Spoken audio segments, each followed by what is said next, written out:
How's it going, YouTube? This is Carson here from the Troller Pack. I'm bringing you guys my Prediction Princess Subterror deck. So it's the new archetype, or one of them that came out. Subterrors in conjunction with this. I think people, if you're looking this up, you've probably watched at least a couple videos showing what they can do. The deck pretty much relies on getting the flip effects. The Subterrors have flip effects, if you didn't know. Getting their flip effects off and getting them on the field quickly via Terra Tray.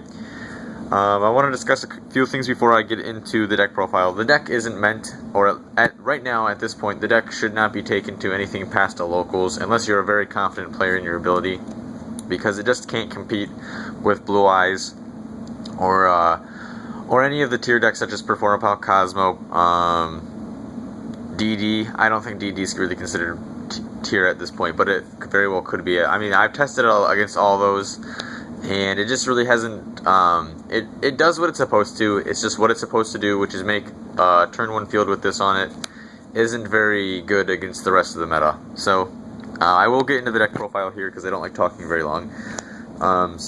But yeah, I will discuss a few things. I have tested it, like I said, quite a bit, and some of the ratios might seem odd at first. I want to discuss my ratios when I get to the cards that I'm talking about. So I'll do that then. 3 Prediction Princess Terra Tray. This is probably one of the elements of the deck that really makes it fast. You can get to your Subterrors at the end turn. You can ditch, for instance, a Stalagmo, summon it end phase. Set Stalagmo, so that's a decent play. Also, you can act as a Book of Moon during either player's turn, or you can flip a monster face up during either player's turn. So yeah, it's pretty interesting. The only other Prediction Princess I play is Coinorma. This is when it's flip face up, it special summons a level 3 or higher flip monster from your deck. So this in conjunction with this is pretty good. Otherwise, it's kind of slow.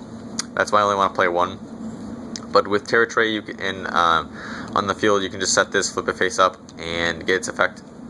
The deck has the potential to put a lot of damage on board, so yeah. I think one Coinorma is good. I've seen a couple builds that play more. I don't really think it's too cloggy. The deck already has too many normal summon monsters anyways. So yeah, 3 Stalagmo. This is pretty much the draw power of the deck. It's a reason why I think the deck could compete one day, but as of now, it's still not perfect. So it's pretty much there because you can search it with the field spell. You can ditch just this card by itself to summon the Prediction Princess, and at the end phase you can set it. When it's flip face up, which you can do during the end phase because the effective Terra Tray is a quick play, when it's flip face up, this can discard a Subterror card and draw 2 cards. So ideally, it does have, it does give you some good advantage, which is a key to playing this deck. You have to be kind of conservative with your resources, though. It can give you some good advantage, especially like in 2 turns. Instead of drawing the normal 2 cards, you can go through 6 different cards. So it can be very fast. It just has to stay on the field, and the deck lacks a bit of protection. Next, Umastrix. This is another card that's very important. It is a targeting effect. However, when it's flip face up, it banishes a card, face up monster that controls. So this allows you to get rid of problematic cards. However, like I said, it targets, so it's not as good as it probably could be in a past format. But it's still, nonetheless, banishing is very powerful, and you can get its effect off a couple times per turn if you do some stuff correctly. For instance, you can set this. If you set it a previous turn, you can flip it face up using your flip summon, get its effect off, set itself using its effect to set itself, and then use Terra Tray or the field spell's effect to flip it again. So you can banish multiple monsters, and you can, it can be kind of devastating depending on the archetype that you're up against. Next, only 2 Nemesis Warrior. This is a card, and I really do think it's important to have as many Subterrors as you can to get the draw effect off. However, I think only 2 of this is proper. This is pretty much the Monarch Prime of the deck. Or the Prime Monarch, excuse me, because when it's in the grave and one of these Subterror monsters is flip face up, it special summons itself. So you can do this during their turn and then get the other one, which you both, honestly, you get these in your hand and get them in the grave so quickly. You can do them pretty much how you would do the Prime and the Exceed variant to make Exceeds. Also, its effect's not terrible. You can send this other, during either player's turn, you can send Subterror from your deck to the grave. So let's just say I summon Umastrix, and you contribute one other monster, let's just say it's another copy of itself, to the graveyard, special summon Umastrix, and I don't think it matters, it's face up or face down defense position, so either one. So it's not terrible, and like I said, it has that recycling effect. You can get its effect off a couple times if you can set different monsters a couple different times from the same turn, so it can be pretty good. It's one of the better cards of the archetype, kind of underrated, and it is searchable by Rhoda because it's a level 4 warrior. Next, Manju of the 10,000 Hans. Yes, they're German, so it's pretty cool. This is a card that I was playing at 3. However, if you look at the deck, one of the biggest problems is it doesn't have a consistent way of special summoning and putting stuff on board, and it has too many normal summons, I think. So I've tried to eliminate, like this was at 3, this was at 3. I've tried to eliminate it down just to make it a little bit quicker.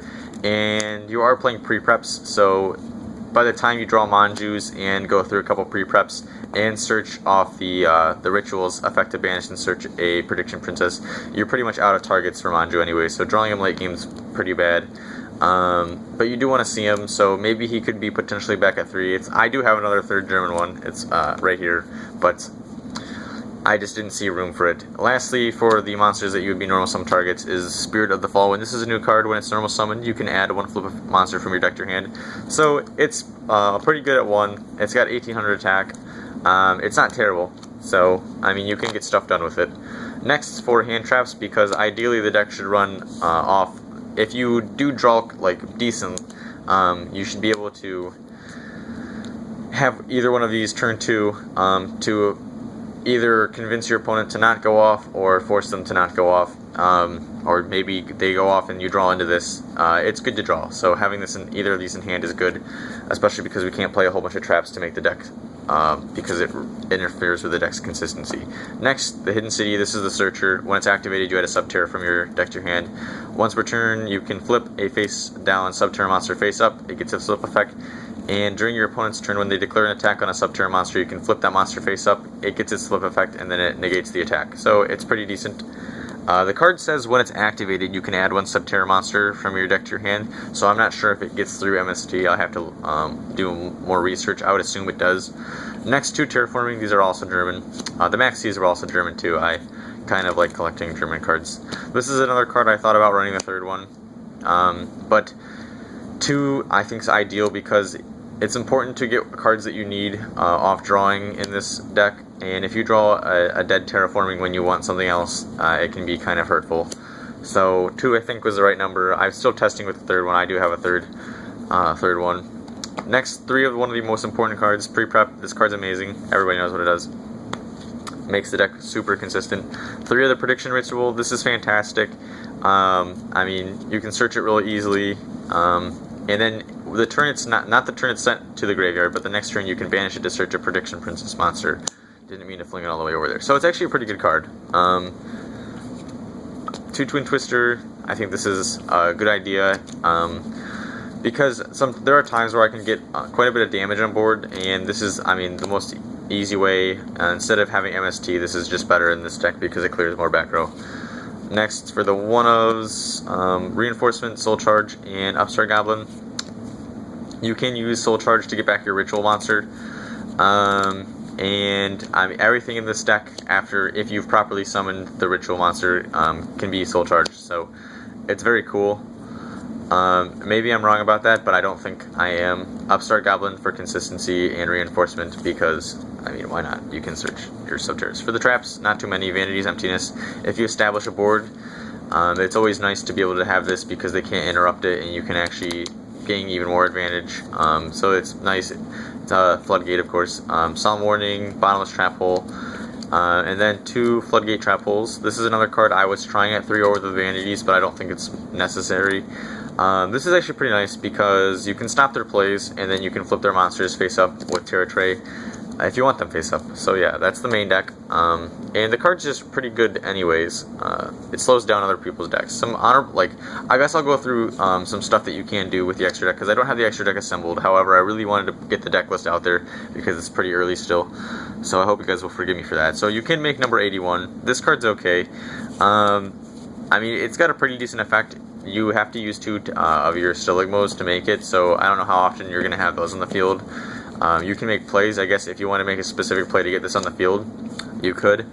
It makes more sense to me to try to attack with your monsters and then get the other rail cannon out. So yeah, this is an okay card. You can play your rank 9s, 10s, and 7s with this deck.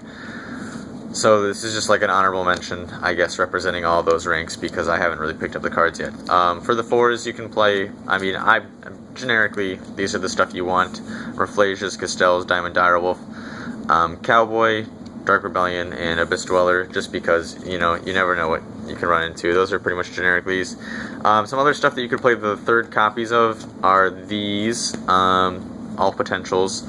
It just really depends on your playstyle. Some people probably, I mean, if you add in the 3rd Maxi, maybe you don't need, like, maybe you don't like playing Effect Failure. So it's up to you. However, I like the way the deck's been testing. If you guys do get like 15 likes on this video, I will put some live duels of it performing up. I'll have them sped up, but I'll have them to a point where you can still understand what's going. So, yeah, thanks for watching, guys. Give me some feedback, and see ya.